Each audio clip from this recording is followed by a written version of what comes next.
Tuloy-tuloy pa rin ang matinding hampasan ng PVL team sa ongoing Reinforced Conference.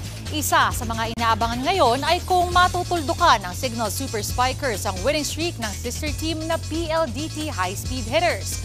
Live mula sa Smart Araneta Coliseum, nasa frontline ng balitang yan si Ian Suyu. Ian?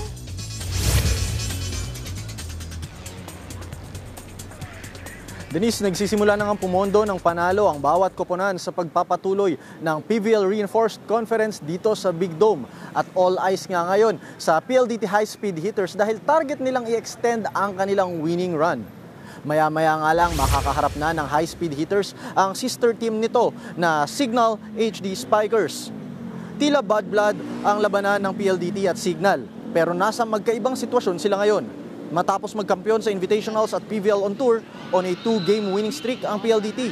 Sa katunayan, sobrang init ngayon ng koponan na tila wala silang balak magpatalo at nakuha nila ang 15 wins buhat noong last season.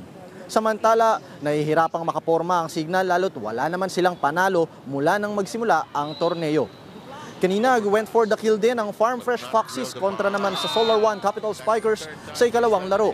Kahit dikit sa bawat set, nanaig ang experience ng Foxes tungo sa 4-set victory.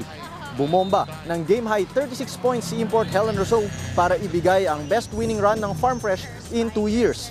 Bukod pa dyan, matindi rin ang nagiging tagpo sa pagitan ng Choco Mucho Flying Titans at NX-led Chameleons sa pangatlong laro. Sa ngayon, lamang ang Choco Mucho 2-0. Denise, kung sakali nga na mapagtatagumpayan mamaya ng PLDT ang Signal, aangat na rin sila sa 3-0 standing at makakatabla nila dyan ang Farm Fresh Foxes. Yan muna ang latest mula dito sa Big Dome. Denise?